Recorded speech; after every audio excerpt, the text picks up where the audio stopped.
दोस्तों आज जानेंगे हम दुनिया के सबसे शक्तिशाली अस्त्र और शस्त्रों के बारे में। इनमें भगवान विष्णु का सुदर्शन चक्र और महादेव का त्रिशूल भी है।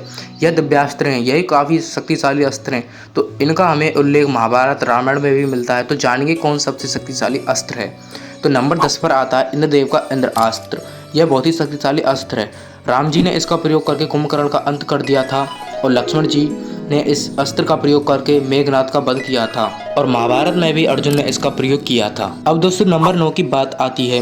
नंबर 9 पर आता है ब्रह्मास्त्र। धर्म की रक्षा के लिए ब्रह्मा जी ने ब्रह्मास्त्र का प्रयोग किया था और इसकी चपेट में आने से लक्ष्य पूरी तरह से नष्ट हो जाता था। इसका उल्लेख हमारे वेद और पुराणों में भी कई बार आता है। अब दोस्तों बात करते हैं नंबर 8 की। नंबर 8 पर आती है वास्तविक शक्ति। यह इंद्रदेव की अमोघ शक्ति है। कर्ण को उसके कवच और कुंडल के बदले इंद्रदेव ने उसे वास्तविक शक्ति दी थी। इसका प्रयोग वह एक बार ही कर सकता था, जिसका प्रयोग करके उसने घटोत्कच का वध किया था।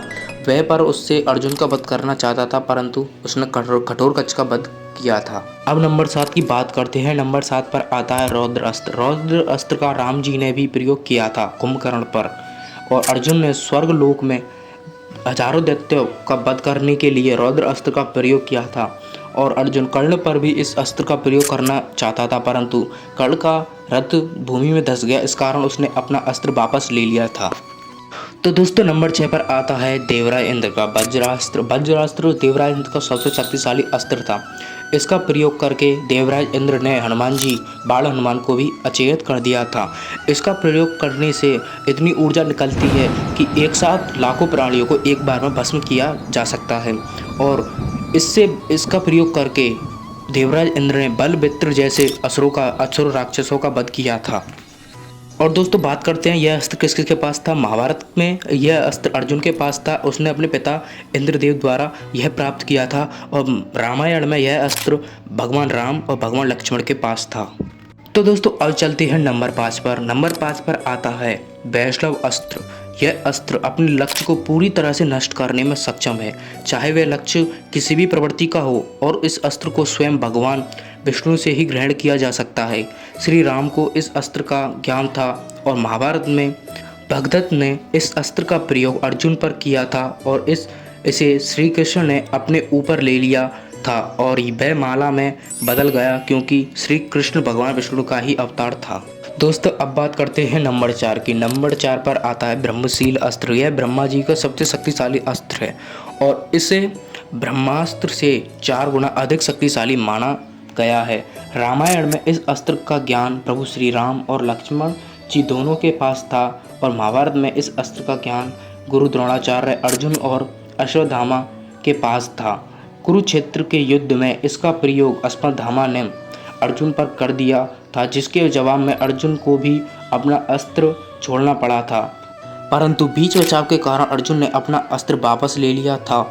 ऐसा करने में अश्वत्थामा असमर्थ थे और उसे उत्तरा के गर्भ की ओर मोड़ दिया था। तो दोस्तों नंबर 3 की बात करते हैं। नंबर 3 पर आता है नारायण अस्त्र। यह भगवान विष्णु का दिव्य अस्त्र शक्तिशाली अस्त्र है, जिसका प्रतिकार करना असंभव है। इसका प्रतिरोध करने से इसकी शक्ति बढ़ती जाती है और इसका केवल एक ही प्रतिकार है और वो है यह है कि शत्रु अस्त्र छोड़कर नतमस्तक पूर्वक अपने आप को अर्पित कर दे। इसका प्रयोग महाभारत में अश्वत्थामा ने पांडवों पर किया था और कुछ ही समय में इसने पांडवों की एक अक्षौणी सेना को नष्ट कर दिया था। तब श्री कृष्ण ने सबको इसके आगे नतमस्तक होने की सलाह दी थी। दोस्तों अब नंबर 2 पर आता है पशुपतास्त्र। यह भगवान शिव का अति शक्तिशाली अस्त्र है, जो संपूर्ण ब्रह्मांड को पलक झपकने से पहले नष्ट करने की शक्ति रखता है। त्रिपुर 3 अविनाशी दानव नगरों को नष्ट करने के लिए महादेव ने इस पशुपतास्त्र का ही प्रयोग किया था। इसका निर्माण भगवान शिव ने ही किया था। महाभारत में इसका ज्ञान केवल अर्जुन को ही था और रामायण काल में श्री राम को यह अस्त्र की शिक्षा विश्वामित्र जी से प्राप्त हुआ था। इसका प्रयोग मानसिक संकल्प से, दृष्टि से, वाणी तथा धनुष से किया जा सकता था। तो दोस्तों नंबर पहले की बात करते हैं। नंबर पहले पर आता है भगवान शिव का त्रिशूल और भगवान विष्णु का सुदर्शन चक्र आता है। भगवान शिव का त्रिशूल समस्त अस्त्र शस्त्रों से शक्तिशाली है। इसका प्रमाण हमें महाभारत के अनुशासन पर्व में मिलता है। इस त्रिशूल के 3 मुख रचनात्मक ऊर्जाओं के 3 रूपों ईड़ा, पिंगला और सुषमा का प्रतिनिधित्व करते हैं। महादेव के छोड़े जाने पर वह समस्त पृथ्वी को नष्ट कर सकता है, महासागरों को सुखा सकता है और समस्त संसार का संहार कर सकता है। और आग की ज्वालाओं में वह काला त्रिशूल प्रलय काल के सूर्य के समान उद्यत हुआ था। हाथ में सर्प लिए अवर्णित शक्तिशाली पासधारी यमराज समान जाना पड़ता था। और वहीं दोस्तों सुदर्शन चक्र की बात करते हैं तो सुदर्शन चक्र अजयता और मन को इंगित करता है। सुदर्शन चक्र अच्छाई के बहाने को भी दर्शाता है। भगवान विष्णु के यह चक्र शिवजी के त्रिशूल की तरह ही अधिक शक्तिशाली है। एक बार इसको छोड़े जाने पर इसका काट पाना असंभव है। विष्णु जी के अवतार श्री कृष्ण और प्रभु श्री राम जी ने इसका धारण किया था, परंतु इसका प्रयोग भगवान श्री कृष्ण ने ही किया था। श्री कृष्ण ने इस चक्र की मदद से ही शिशुपाल का वध किया था और महाभारत के अनुसार यह चक्र भगवान शिव ने भगवान विष्णु को दिया था। तो दोस्तों यह था आपके सामने पूरा वृत्तांत।